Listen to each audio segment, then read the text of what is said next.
제자훈련을 마치며 제자훈련 2단계는 제게 있어서 영적인 전쟁터와도 같았습니다. 훈련을 시작하는 첫날부터 친정엄마의 수술로 온전히 시작할 수 없었고, 제자훈련 중반부부터는 중환자로 있는 작은 언니의 갑작스런 암진단 사건으로 인해 언니의 죽음의 고비를 겪게 하시고, 제자훈련 후반부에는 작은 아들이 놀이터에서 놀다 떨어져 발이 부러지는 사건으로 힘든 고난의 연속이었습니다. 이 모든 것이 10주 안에 일어난 일들입니다.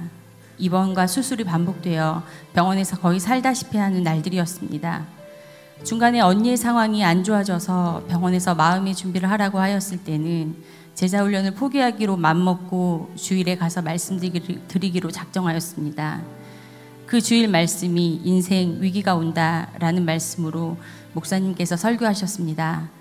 위기 앞에 우리의 믿음도 무너질 수 있고, 두려움 앞에 인간적인 생각이 들어갈 수 있지만 당황하지 말고 힘들어도 말씀과 기도의 자리에 서 있어야 한다는 설교 내용이었습니다. 그러므로 내 사랑하는 형제들아, 견실하며 흔들리지 말고 항상 주의 일에 더욱 힘쓰는 자들이 되라. 이는 너희 수고가 주 안에서 헛되지 않은 줄 알미라. 고린도전서 15장 58절 말씀. 죽음을 준비하는 언니의 마지막을 함께하는 것이 그 무엇보다 우선이라고 생각했습니다. 제자훈련은 나중에도 다시 할 수 있으니 내려놓아도 된다고 생각했습니다. 하지만 이런 생각은 저의 인간적인 생각이었습니다. 말씀을 통해서 하나님은 당황하고 흔들리지 말고 내 안에 있으라 라고 말씀하시는 하나님의 음성으로 들렸습니다. 제가 제 생각으로 빠졌을 때 말씀이 들리게 하심으로 다시 돌이키게 하신 하나님께 감사드렸습니다. 저는 계속 제자훈련 자리에 있기로 하고 마음 먹고 말씀 안에서 훈련을 진행하였습니다. 말씀 안에 있으니 절망에 있는 친정엄마에게 말씀으로 위로해 드릴 수 있었습니다. 그 어떤 위로보다 더 많은 위로를 받으셨다고 하셨고, 사이가 좋지 않았던 엄마와도 조금씩 관계가 회복되어 갔습니다. 큰일이 일어날 것만 같았던 언니의 마지막은 일어나지 않았습니다. 나의 마음만 분주하게 마지막을 준비하려 했던 것이고, 하나님의 계획은 다르다는 것을 보여주셨습니다.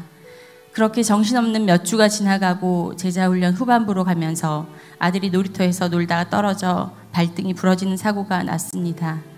겹쳐오는 고난에 하나님 왜 그러시는지 묻고 싶었습니다. 이젠 정말 제자훈련을 내려놓아야 하나?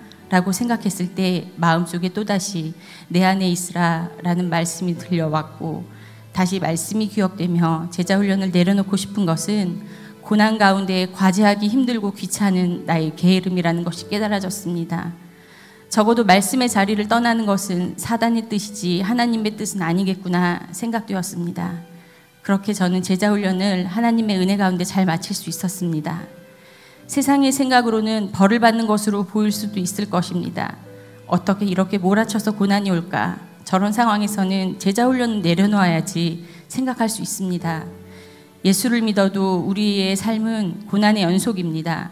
하지만 저는 말씀 안에 있었기 때문에 말씀으로 해석할 수 있었고, 감사한 것이 더 많이 보였고, 그래서 평안한 마음으로 감당할 수 있었습니다. 이것을 너희에게 이르는 것은 너희로 내 안에서 평안을 누리게 하려 함이라. 세상에서는 너희가 환난을 당하나 담대하라. 내가 세상을 이기었노라. 요한복음 16장 34절 말씀. 내 상황은 힘든 상황의 연속인데 나는 왜 이리 평안할까? 이는 나를 말씀 안에서 있게 하셔서 나를 살리시려는 하나님의 뜻이었습니다. 고난 가운데 절망에 빠지지 않고 감사와 평안을 누려 고난을 감당할 수 있는 힘을 주시려는 하나님의 뜻이었습니다. 지금도 삶의 고난 가운데 힘드신 분들, 그래서 훈련의 자리는 더 나오지 못하시는 분들이 계실 것입니다. 하지만 고난 가운데 말씀의 자리에서 나오셔서 나를 살리시려는 하나님의 은혜를 누리시길 진심으로 권면드립니다. 하나님의 도우심을 경험하시길 진심으로 소망합니다. 오늘도 나를 사랑하시고 나를 살리시는 하나님의 은혜에 감사하며 이 모든 영광을 주님께 올려드립니다.